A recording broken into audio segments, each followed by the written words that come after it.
Thanks for watching. Go ahead and click the subscribe button and the bell icon so you get notified of each new video as it comes out. Hey everybody, it's JJ Johnson. You're watching Reality Survival. And it's like middle April. We got a blizzard blowing in. It hadn't quite started yet. I mean, the snow started, but the blizzard isn't here. And today, I just want to talk to you, especially those people who live in the northern climates, or who have a plan to bug out to the hills and, you know, if there was ever a problem, and bug out on foot up into the mountains or whatever. Having a good set of snowshoes is crucially important. And this is a pack from MSR. We're gonna go inside and take a closer look at it. But this is a pretty sweet little setup here. And I think you guys will like it. It comes with a couple of poles. And we've also got some snowshoes inside here. And I've used MSR for a long time. They make really good equipment, so stick with me and we'll go inside and take a look at it. Okay guys, so the weather in Wyoming is a little bit schizophrenic. And I think it would be a little easier just to talk about these inside because, well, let's face it, the wind noise out here is just terrible. So anyhow, here's the thing with snowshoes, and this is primarily what the purpose of this video is to talk to you guys about just remembering about these. I think these are something that are fairly often overlooked. There's a significant portion of people in the prepper community who, you know, their only real option for bugging out is heading up into the hills, into the national forest, and that kind of thing.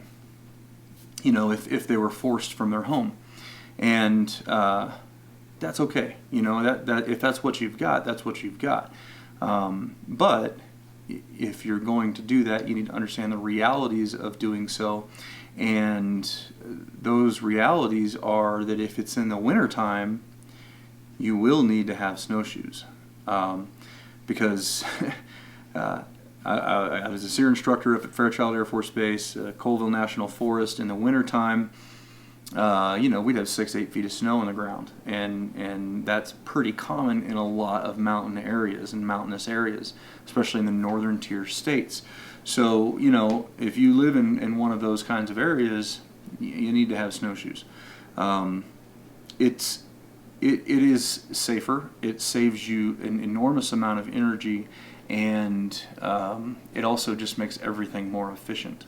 So, you know, if you haven't used snowshoes before, it's also a great recreational exercise and that kind of thing.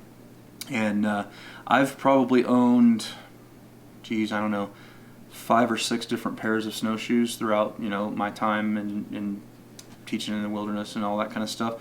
And I think 3 pairs of those were MSR, and they're good snowshoes. They're a good company, Mountain Safety Research.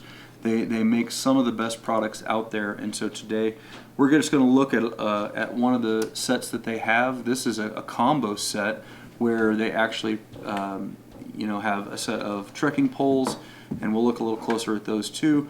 And then it also has a just a little carrying pack with it as well, which is pretty cool because it all kind of fits, you know, neatly in the pack, and that's good. So with the snowshoes, one of the most important parts about snowshoes is the bindings. Okay, and that is because that is what makes a snowshoe either pleasurable or a complete catastrophe and a pain to wear. And so you really want to take a look at the bindings and how they're made, and are they easy to put on and take off, and will they stay securely. The second most important part of it, I would say, is the track system on the bottom part of it, where you have the claw and then the edges along the side. And I'm not 100% sure, but I would say that the tracks like these are probably fairly proprietary to MSR. I've not seen them on other ones, and it is something that is going to really increase your stability and traction, sideways traction, and all that kind of stuff.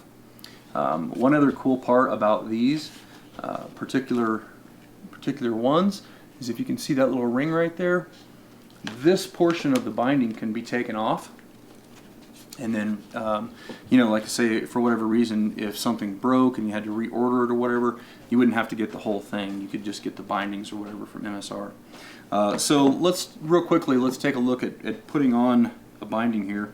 I'm just going to use my my muck boot because that's going to be the easiest thing to do, as opposed to trying to show the side angle of the camera when I'm doing it and all that kind of stuff.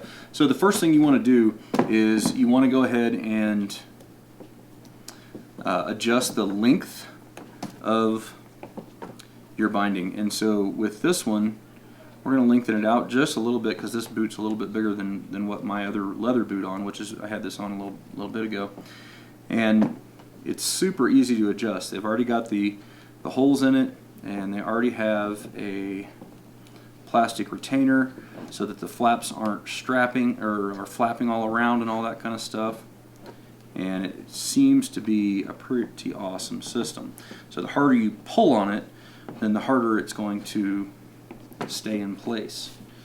So we get this lined up on here, and you want your toe to be a couple of inches in front of the front of the claw right here.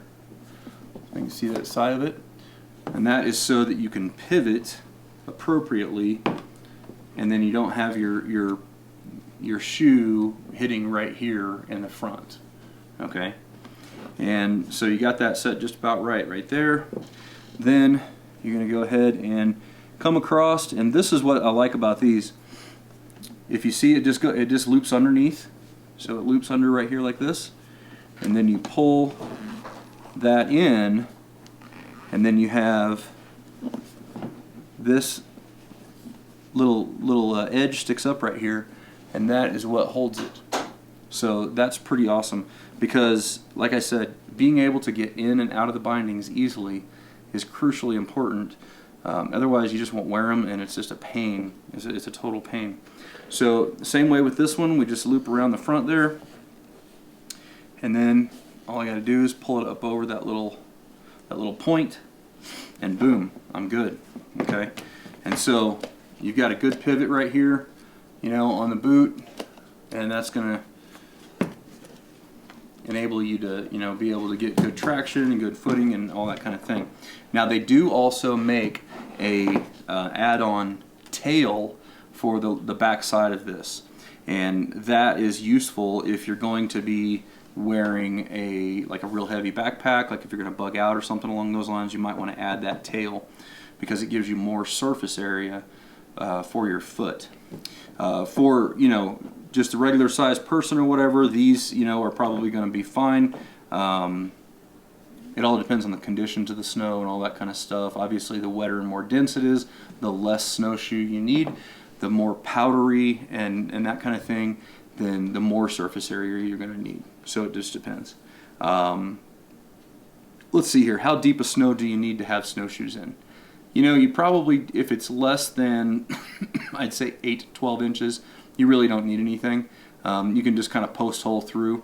But once it gets over 12 inches or so, you're going to find that you're going to save yourself a lot of efficiency and a lot of calories by having some sort of snowshoe. I have made the bushcraft style snowshoes and stuff like that, you know, up at the survival school, and you can get those to work. You can make them with paracord and pine branches and those kinds of things. I will tell you that it takes quite a while in time to be able to do that in a manner that is actually efficient and the snowshoes actually work well. Just thinking that you're going to pop something together real quick is not very realistic. So anyway, this is a pretty cool option as far as snowshoes go, and I think that it is something that is overlooked quite often. As you guys know, I'm an affiliate with MSR, so I will put a link down in the description below if you guys want to check these out then I would encourage you to do so. These are constructed very well. The bindings are very simple to put on and take off, and like I said, that is hugely important. Okay, so let's go ahead and move this over here, and let's take a look at the poles real quick. Now, you may be asking yourself, JJ, why, or, well, you wouldn't say JJ, but you might be asking yourself, why do we need poles? Well, the reason that you need that, you need some kind of a trekking pole when you're wearing snowshoes. You don't have to if you're familiar with it, but if you're not familiar with snowshoeing, it's really helpful to help you keep your balance. Walking on snowshoes is not the same as walking regularly, and you will end up planting yourself, turtling yourself, especially if you're wearing a heavy pack with it. And so having a good set of poles is super useful. Now, usually the failure point in trekking poles is the locking mechanism right here, okay? This part right here is the part that usually ends up failing. And MSR has developed a very good system here, and you can adjust the tension. You can adjust the tension with this little cam right here. You turn it to positive or negative, and then you can snap it down in place. And you don't want it too tight because you don't want to crush the pole, but you want it to where you can just do it with one finger, and then snap it in place, and then you can take it off just with one finger as well. And they have also put on here for you measurements in centimeters, so that you can make sure that each one is the same and all that kind of stuff. The cups, the snow cups on the end, are removable.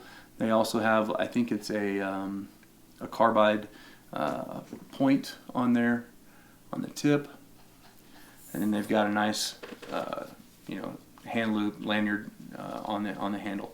So the thing with trekking poles is, and it's not something that is often talked about, I suppose, because it's additional weight or whatever, but even just regular hiking without snowshoes, if you're planning on going to mountainous terrain and that kind of stuff, having a set of trekking poles, it really does increase, or it spreads the load, and so that you don't have, everything's not just on your legs. It really does help put some in your arms and that kind of thing, and it will help you go further and longer and all those kinds of things. So with that, let me go ahead and take this apart. I'll show you kind of how the pack works. It's a pretty sweet little system just to contain everything. It's, you could carry this if you're just going out for exercise and that kind of thing. You could carry this with you too and have a few little essentials in here, or you could just use it for the snowshoes and stuff. So let me break this down real fast. And as you can see, taking these off is just as easy as putting them on. All you gotta do is just pop those buckles and bam, your foot is out of it. So that's a great thing, because it's really, I'm telling you, that's the crucial aspect of snowshoe selection, is getting something with a good set of bindings. Okay, so we're gonna take these, I'm just gonna stack them like that.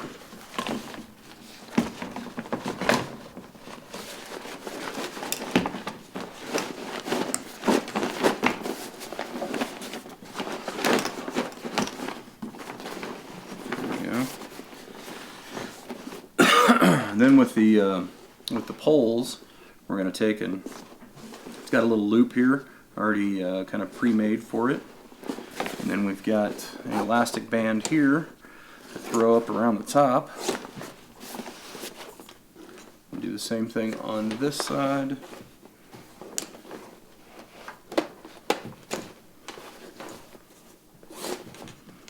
And we'll buckle them in. So you could also, like I said, you could also take the snowshoes and you could put them underneath this part as well if you wanted to, but that's not necessarily required. No. Snap the top there. And then there we go. We have got a little waist strap if you want to use that, and then you've got your 2 shoulder straps, and you put that on your back. It's all kind of one nice, neat little contained package. So, like I said, snowshoes are not necessarily for everybody. They're really for people who are going to spend time in areas that get a lot of snow accumulation. You know, up in the mountains, in the hills, higher elevations, in the northern tier states, and those kinds of things. But you know, it's just as probable that a disaster could hit in the wintertime as it is, you know, any other time of year. So having snowshoes could be important. Anyway, guys, the link will be down in the description below where you can check those out over at MSR.